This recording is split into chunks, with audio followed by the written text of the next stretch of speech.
ಕಣ್ಣಮ್ಮ ಅಮ್ಮ ಏನು ಎರಡು ಕಣ್ಣು ಬಿತ್ತ ಅಂತ ನಾನು ನೋಡ್ಲಿಲ್ಲಲ್ಲಮ್ಮ. ಹೌದಾ ಸರಿ ಆಯ್ತು ಅಮ್ಮ, ನನ್ನ ಒಳಗಡೆ ಕೆಲಸ ಇದೆ.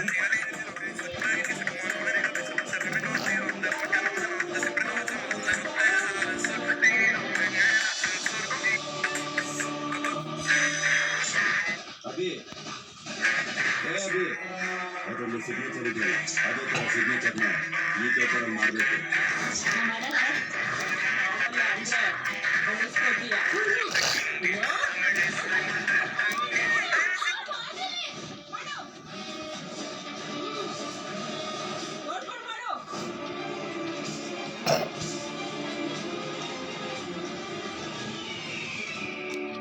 ನಿಮ್ಮ ನೆಚ್ಚಿನ ಧಾರಾವಾಹಿಗಳ ಫುಲ್ ಎಪಿಸೋಡ್ಗಳು ಸನ್ ನೆಕ್ಸ್ಟ್ ಆಪ್ ನಲ್ಲಿ ಮಾತ್ರ.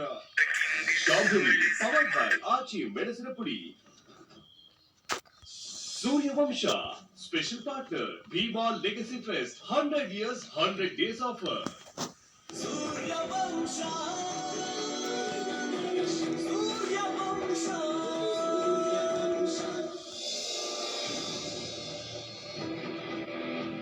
ಸ್ವಲ್ಪ ಹೆಚ್ಚು ಕಡಿಮೆ ಆಗಿದ್ರು ಸೂರ್ಯ ಊರ್ನವ್ರ ಮುಂದೆ ತಲೆ ತಗ್ಗಿಸ್ಬೇಕಾಗಿತ್ತು. ಅದಕ್ಕೆ ಅವನು ಕೋಪ ಮಾಡ್ಕೊಂಡಿದ್ದಾನೆ.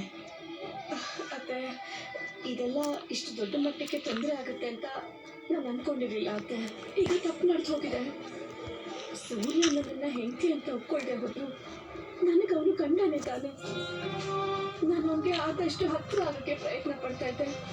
ಏನು ಮಾಡಲಿ ಅತ್ತೆ, ಎಲ್ಲ ನನ್ನ ದುರಾದೃಷ್ಟ. ಮುಂದೆ ಒಂದು ಹೆಜ್ಜೆ ಇಡಕ್ಕೆ ಹೋದ್ರು ಮುಕ್ಕರಿಸ್ಬಿಡ್ತಾ ಇದ್ದೀನಿ. ಈಗ ನೀವೇ ನನಗೆ ಸಹಾಯ ಮಾಡಬೇಕು ಅತ್ತೆ. ಇದರಲ್ಲಿ ನಾನೇನಮ್ಮ ಮಾಡೋದಕ್ಕಾಗುತ್ತೆ? ಗಂಡ ಹೆಂಡತಿ ಜಗಳದಲ್ಲಿ ಮೂಗ್ ತೋರಿಸೋರು ಮುಟ್ಟಾಡ್ರಾಡ್ತಾರೆ, ನಿನಗೆ ಗೊತ್ತಲ್ವಾ? ಆದ್ರೆ ಸೂರ್ಯ ನಿಮ್ಮ ಕೇಳಿ ಕೇಳ್ತಾನತ್ತೆ. ನೀವು ಅವನಿಗೆ ಕನ್ವಿನ್ಸ್ ಮಾಡದೇ ಇದ್ರೂ ಪರವಾಗಿಲ್ಲ. ನಿಮ್ಮ ಜೊತೆ ಮಾತಾಡೋದಕ್ಕೆ ಒಂದು ಅವಕಾಶ ಮಾಡಿಕೊಡಿರುತ್ತೆ. ನನ್ನ ಮಾತಿಗೆ ಅವ್ನು ಕಿವಿ ಕೊಟ್ಟರೆ ಸಾಕು. ನನ್ನ ಉದ್ದೇಶ ಏನಿತ್ತು ಅಂತ ಅವನ ಹತ್ರ ಹೇಳ್ಕೊಳ್ಳೋದಕ್ಕೆ ಅವಕಾಶ ಸಿಗ್ತಾಗುತ್ತೆ. ದಯವಿಟ್ಟು ನೀವು ಅವನ ಹತ್ರ ಒಂದ್ಸಲ ಮಾತಾಡಿಯತ್ತೆ. ಅವನ ಕೋಪ ಏನು ಅಂತ ನಿಮ್ಗೆ ಚೆನ್ನಾಗಿ ಗೊತ್ತಿದ್ದಾನೆ. ಅವನು ಹಠ ಮಾಡಲ್ಲ, ಆದ್ರೆ ಅವನ ಸ್ವಾಭಿಮಾನಕ್ಕೆ ಏನಾದರೂ ಕೆಟ್ಟು ಬಿತ್ತು ಅಂದ್ರೆ ನಮ್ಮನ್ನು ಕೇರ್ ಮಾಡಲ್ಲ. ಅತ್ತೆ, ನಿಮ್ಗೆಲ್ಲ ವಿಷಯ ಗೊತ್ತು ಅತ್ತೆ. ಆದರೆ ಇಬ್ಬರು ಜಗತ್ತಲ್ಲಿ ಮೂರನೇವರಿಗೆ ಲಾಭ ಅನ್ನೋ ಹಾಗೆ ಮೂರನೇವರು ಇದರಲ್ಲಿ ಯಾವ ಥರ ಅಡ್ವಾಂಟೇಜ್ ತಗೋತಾ ಇದ್ದಾರೆ ಅಂತ ನನಗೆ ಮಾತ್ರ ಗೊತ್ತಿದೆ. ನಾನು ಇದನ್ನು ಸೂರ್ಯನಿಗೆ ರಿವರ್ಸ್ ಹೇಳಿದ್ರೆ ಅವನಿಗೆಲ್ಲ ಖಂಡಿತ ಒಪ್ಕೊಳ್ಳೋದಿಲ್ಲ. ಗೊತ್ತಿದ್ದರೆ ನನಗೆ ತಪ್ಪಾಗೋದಿದೆ ಅತ್ತೆ. ಅದನ್ನು ನೀವೇ ಸರಿಪಡಿಸಲಿಲ್ಲ ಅಂದರೆ ನಿಮಗೆ ಎಲ್ರಿಗೂ ತೊಂದರೆ ಆಗುತ್ತೆ ಅತ್ತೆ. ಅದಕ್ಕೋಸ್ಕರ ಹೇಳ್ತಾ ಇದ್ದೀನಿ. ನೋಡಿ, ನೀವು ನನ್ನ ಪರವಾಗಿ ಮಾತಾಡದೆ ಹೋದ್ರೆ ಪರವಾಗಿಲ್ಲ, ಆದರೆ ನಿಮ್ಮ ಮಗನ ಒಳ್ಳೆಯದಕ್ಕೋಸ್ಕರ ಹೇಳಿಯತ್ತೆ ಪ್ಲೀಸ್.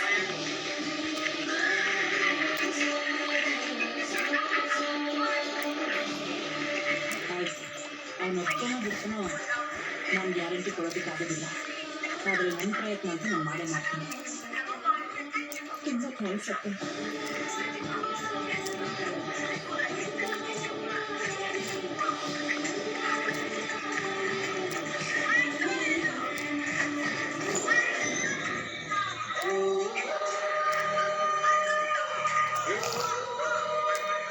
ಬೆಳಕು ಸಹಿಸ್ಕೊಳ್ತಾಗದೇ ಇದ್ದಾಗ ಕತ್ಲೆ ಒಂದು ರೀತಿ ನೆಮ್ಮದಿ ಕೊಡುತ್ತಪ್ಪ.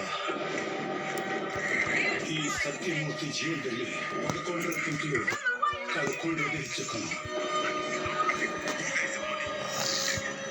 ಸೂರ್ಯ, ದಯವಿಟ್ಟು ನನ್ನ ಒಂದೇ ಇರೋದಕ್ಕೆ ಬಿಟ್ಟುಬಿಡು.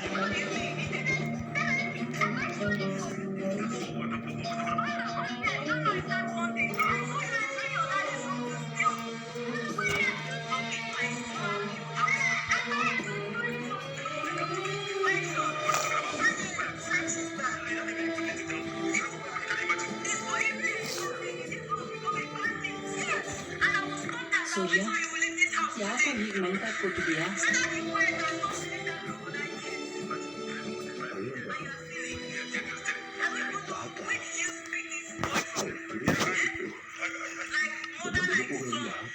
ಹೊರಟೋಗಿದ್ದಾರಲ್ಲ, ಇದು ಯಾವ ನ್ಯಾಯ? ಅದರ ಜೊತೆಗೆ ಆಶೀರ್ವಾದ ತಾತನ ಹತ್ರ ಇದ್ದ ಮೊಬೈಲ್ ಫೋನ್ ಕೊಟ್ಟು ನಮ್ಮ ತಾತನ ಈಗ ಪ್ರತಿದಿನ ಓದಕ್ಕಂತೂ ಹೋಗಲ್ಲ.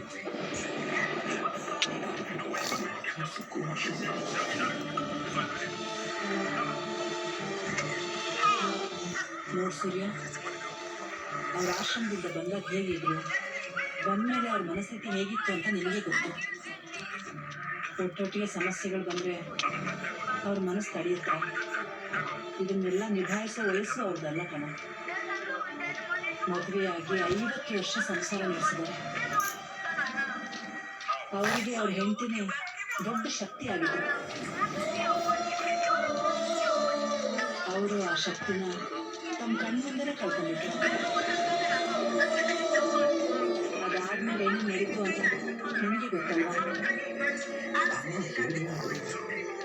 ಸೂರ್ಯ ಹೊರಟಿದ ಮೇಲೆ ಅವ್ರ ಅಭಿಮಾನ ಹಾಗೆ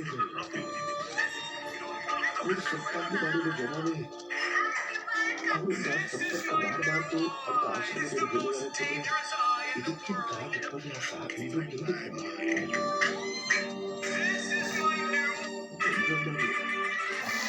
ಸ್ವಲ್ಪ ಎಲ್ಲಗಳೇ ನೋಡ ಹೋಗಿರುವಂತಿದ್ರೆ ಏನನ್ನ ಅರ್ಥ ಎಲ್ಲ ಇಟ್ಕೊಂಡು ಅವರು ಅನಾಥರಾಗಿ ಅಲ್ಲಿ ಇರಬೇಕ.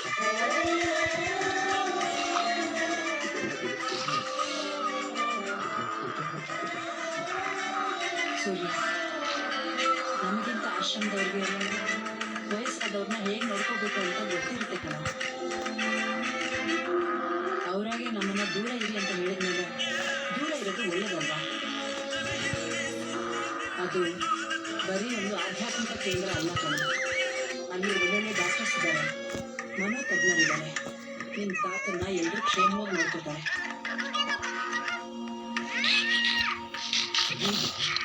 ಆದರೆ ನಿಮ್ಮ ತಾತ ಹೋಗೋದಕ್ಕಿಂತ ಮುಂಚೆ ಅವ್ರನ್ನ ನೋಡ್ಕೊಂಡು ಹೋಗ್ಬೋದಿರ್ತಾರೆ.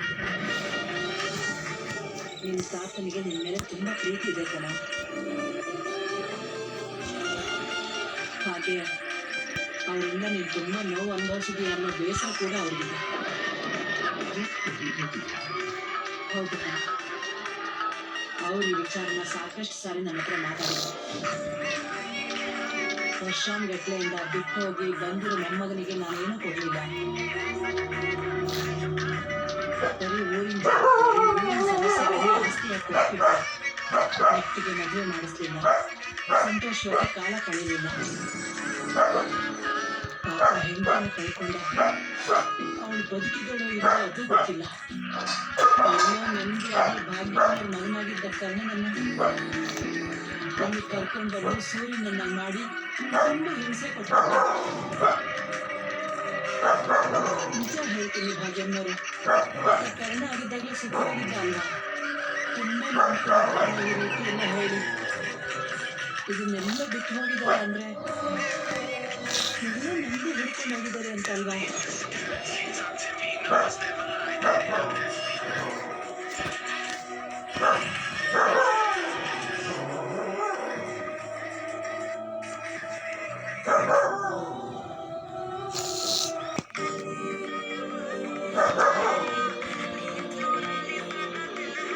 ಆದರೆ ಸೂರ್ಯ, ನೀನು ನಿಮ್ಮ ತಾತನ ಹಾಗೆ ತುಂಬ ಕೋಪ ಹೋಗ್ತಿದ್ಯಾ ಕಣ. ಮೊದಲಿನ ಹಾಗೆ ನಿಮ್ಗೆ ಯಾವುದೇ ಕೋಪ ಯಾವತ್ತಿದ್ರು ಯಾವ ಸಮಸ್ಯೆನೂ ಬಗೆಹರಿಸೋದಿಲ್ಲ ಕಣ.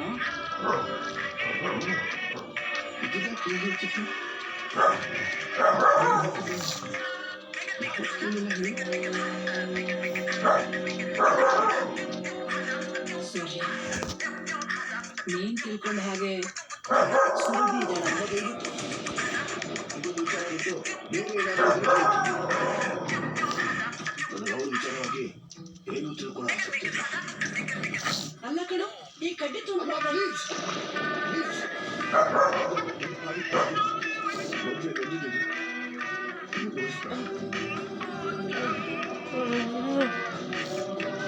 ಸೂರ್ಯ, ಸೂರ್ಯ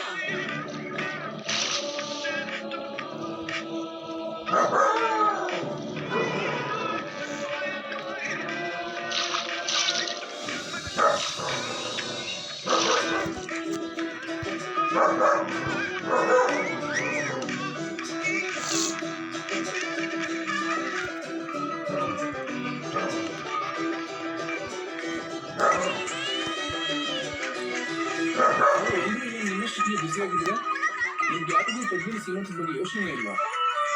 ಯಾಕೋ ನನ್ನ ಖುಷಿ ನಾನೇ ಫಂಕ್ಷನ್ ಮಾಡ್ತೀನಿ ಅನಿಸ್ತಾ ಇದೆ. ಯಾಕೋ ಇದು ಹೇಳ್ತಾ ಇದೆಯಾ? ಎಲ್ಲರೂ ಒಪ್ಸ್ಬಿಟ್ಟೆ ಅಲ್ವಾ ನಾವು ಫಂಕ್ಷನ್ ಮಾಡಬೇಕು ಅಂತ ಡಿಸೈಡ್ ಮಾಡೋದು. ಎಲ್ಲರೂ ಒಪ್ಪಿಗೆ ಸರಿಯಪ್ಪ, ತಾತ ಶಿವನೇ ಕಾಣಿಸ್ತಾ ಇಲ್ವಲ್ಲ? ಅವರು ಫಂಕ್ಷನ್ 2-3 ದಿನ ಇರೋಷ್ಟೊತ್ತಿಗೆ ಬರ್ತೀನಿ ಅಂತ ಹೇಳಿದ್ದಾರೆ. ಈಗ ಅವ್ರನ್ನ ನೆನೆಸ್ಕೊತಾ ಇದೆಯಾ? ಎಲ್ಲರೂ ಸಮಾಧಾನವಾಗಿ ಮುಂದುವರಿತಾ ಇದ್ದಾರೆ ಅಂದಾಗ ನಿನ್ ಕೆಲಸ ನೀನ್ ಮಾಡು. ಈಗ ಅದೇನ್ ಮಾಡ್ಬೇಕು ಅಂತ ಹೇಳು. ನಮ್ಮ ಕೈಲಾಗಿದ್ದು ನಾವು ಮಾಡ್ತೀವಿ. ಅಪ್ಪ, ಪದ್ಮಿನಿ ಶ್ರೀಮಂತಕ್ಕೆ 15 ದಿವಸ ಇದೆ. ಅಷ್ಟರಲ್ಲಿ ಎಲ್ಲರಿಗೂ ಹೊಸ ಬಟ್ಟೆ ಕೊಡಿಸ್ಬೇಕು. ಅದು ಊಟದವರಿಗೆ ಡೆಕೋರೇಷನ್ ಆಗಿ ಅಡ್ವಾನ್ಸ್ ಕೊಟ್ಟು ಬುಕ್ ಮಾಡಬೇಕು. ಇದೆಲ್ಲ ಆಗೇ ಇಲ್ವಲ್ಲ? ಅದನ್ನೆಲ್ಲ ನೀನೇ ನೋಡ್ಕೊಂತ ನಿನ್ಮೇಲೆನೆ ಬಿಟ್ಟಿದೀವಲ್ಲಪ್ಪ. ನಾವು ಮೊದಲಿಂದಾನು ಈ ಮೈಸೂರು ಕೇಟರರ್ಸ್ ಹತ್ರ ಈ ಊಟದ ವ್ಯವಸ್ಥೆ ಎಲ್ಲ ಮಾಡಿಸ್ಕೊಡೋದು. ಅವರಾದ್ರೆ ಈ ರಾಜ ಭೋಜನ ಅಂತೆಲ್ಲ ಅದ್ದೂರಿಯಾಗಿ ಮಾಡ್ತಾರೆ. ಅದೆಲ್ಲ ಸರಿಯಪ್ಪ, ಆದ್ರೆ ಊಟಕ್ಕೆ ಏನ್ ಬೇಕು ಏನ್ ಬೇಡ ಅನ್ನೋದಾದ್ರೆ ನಾವು ಡಿಸೈಡ್ ಮಾಡ್ಬೇಕಲ್ವಾ? ಇದ್ರಲ್ಲಿ ಡಿಸೈಡ್ ಮಾಡೋದೇನಿದೆ? ಸಾರಿ, ನೀವು ಕಾಫಿ ತಗೊಳ್ಳಿ. ನನಗೆ ಅಂತಸ್ತು, ನನ್ನ ಗೌರವ, ನನ್ನ ದುಡ್ಡು ನನಗೆ ಮುಖ್ಯ. ದುಡ್ಡೇ ನನಗೆಲ್ಲ. ತಗೊಳ್ಳಿ, ನಿಮ್ಮ ಮಗಳ ಮದುವೆಗೆ ಇಟ್ಕೊಳ್ಳಿ. ನೀವು ಚೆನ್ನಾಗಿರ್ಬೇಕು. ಹೀಗೆ ಕೈ ತುಂಬ ಕೊಡ್ತೀರಲ್ಲ, ನಿಮ್ಮ ಮೊಮ್ಮಕ್ಕಳಿಗೆ ಏನಾದರೂ ಕೂಡಿಟ್ಟಿದ್ದೀರಾ? ದುಡ್ಡಿನ ಕೂಡಿರೋದು ಮಾತ್ರ ಆಸ್ತಿ ಅಲ್ಲಮ್ಮ, ಜನರ ಹೃದಯದಲ್ಲೂ ಕೂಡ ಆಸ್ತಿನೇ. ಪಾರಿಜಾತ ಮಾರ್ಚ್ 7ರಿಂದ ಸಂಜೆ 5:30ಕ್ಕೆ ನಿಮ್ಮ ಉದಯ ಟಿವಿಯಲ್ಲಿ. ತಗೊಳ್ಳಿ ಅಮ್ಮ, ತಗೊಳ್ಳಿ. ಚಿಂತೆಯನ್ನು ಸೋಲಿಸುವೆ ಎಂದು ಗರ್ವಪಡುತ್ತಿದೆಯಾ? ವಾಲಿಯ ಬಲದ ಮುಂದೆ ಎಲ್ಲರೂ ಬಲಹೀನರೇ. ಬಾಲಕ ಜೈ ಬಜರಂಗದಲ್ಲಿ ಸೋಮವಾರದಿಂದ ಶನಿವಾರ ಸಂಜೆ 5:30ಕ್ಕೆ. ಬೆಳಕಾದ್ರು ನಿಮ್ಮ ನೆಮ್ಮದಿಯ ನಾಡಿಗಾಗಿ. ಮನೆಯಲ್ಲಿ ಸಂಪಾದಿಸುವ ಶಕ್ತಿ ತೀರಿಸುತ್ತದೆ. ಕಾಲ ಕಳೆದಂತೆ ಅದರ ಅಭಿವೃದ್ಧಿಯಲ್ಲಿ ಕಷ್ಟವಾಗಬಹುದು. ಆದರೆ ಒಂದು ಮಿಡಲ್ ಕ್ಲಾಸ್ ಫ್ಯಾಮಿಲಿ ಫೈನಾನ್ಷಿಯಲಿ ಜರ್ಜರಿತವಾಗುತ್ತದೆ.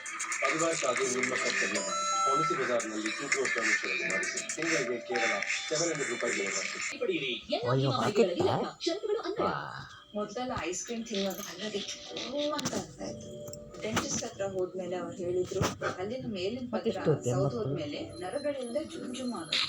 ಒಂದ್ಸಲ ಪ್ರತಿದಿನ ಯೂಸ್ ಮಾಡೋಕ್ಕೆ ಡೆಂಟಿಸ್ಟ್ ರೆಕಮೆಂಡೇಶನ್ ಕೊಟ್ಟು ಸೆನ್ಸೊಡೈನ್ ಹಲ್ಲುಗಳ ಒಳಗಿಳಿದು ನರಗಳನ್ನು ತಣಿಸುತ್ತದೆ.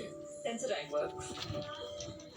ಬಿಳಿ ಕೂದಲು ಲಾಸ್ಟ್ ಟೈಮ್ ಶಾಂಪೂ ಕಲರ್ ಕೊಡು ಮಗ. ಆ 15 ರೂಪಾಯಿದು ಗೋದ್ರೇಜ್ ಸೆಲ್ಫಿ ಅಲ್ಲ, ಆ ಕೂದಲು ಸಾಫ್ಟ್ ಅಂಡ್ ಶೈನಿ ಕಾಣಿಸುತ್ತಲ್ಲ. 15 ರೂಪಾಯಿದು ಇದೇ Godrej selfie shampoo hair colour 5 ನಿಮಿಷದಲ್ಲಿ ಕೂದಲು ಕಾಣಿಸುತ್ತೆ. ಗಾಡಿಯಲ್ಲಿ ಹರಕೆ ಇತ್ತ? ಒಳಗಿಟ್ಟದ್ದು ಬರೀ 15 ರೂಪಾಯಲ್ಲಿ. ಫೆಸ್ಟಿವ್ ಸೀಸನ್ ಬಂದಿದೆ ಗೈಸ್. ಇಡೀ ದಿನ ಎಣ್ಣೆಯಲ್ಲಿ ಬಜ್ಜಿ ಫ್ರೈ ಆಗ್ತಿರೋ ಸ್ಮೆಲ್. ಬಾಲ್ಕನಿಯಿಂದ ನಾನ್ ಸ್ಟಾಪ್ ಪಟಾಕಿಗಳ ಸ್ಮೆಲ್ಲು. ಈ ಫೆಸ್ಟಿವ್ ಸೀಸನ್ ಫೆಸ್ಟಿವ್ ಸ್ಮೆಲ್ ಹೇಗೆ ಬರುತ್ತೆ? ಚಿಂತಿಸಬೇಡಿ, ಗೋದ್ರೇಜ್ ಏರ್ ಫೆಸ್ಟಿವ್ ಮ್ಯಾಟಿಕ್ ಬಂದಿದೆ. ಫೆಸ್ಟಿವ್ ಆಗಿರೋ ಸ್ಮೆಲ್. ಪ್ರತಿ 10 ನಿಮಿಷಕ್ಕೆ ನಾನ್ ಸ್ಟಾಪ್ ಸುಗಂಧ ಹರಡುತ್ತೆ, ಮನೆ ಸುವಾಸವಿರುತ್ತೆ. Godrej air festive matic. ಈ ಮಿಸ್ಸಸ್ ಹೆಗ್ಡೆ ನನ್ನ ಬಿಳಿ ಕೂದಲನ್ನೇ ನೋಡ್ತಾ ಇದ್ದಾರೆ. 24 ಬಿಳಿ ಕೂದಲ ಅಲ್ಲ 24ನೇ ಫ್ಲೋರ್. ಬಿಳಿ ಕೂದಲ ಬಗ್ಗೆ ಮನದಲ್ಲೇ ಕೊರಗಬೇಡಿ, ಕಲರ್ ಹಚ್ಕೊಳ್ಳಿ ಸಾಕು. ಗೋದ್ರೇಜ್ ಎಕ್ಸ್ಪರ್ಟ್ ರಿಚ್ ಕ್ರೀಮ್ ನಲ್ಲಿದೆ ಆಲೋವೆರಾ. ಈಗ ಕೂದಲು ಕಾಣಿಸುತ್ತೆ soft and shiny. Godrej expert rich cream. ಈ ಊರೇ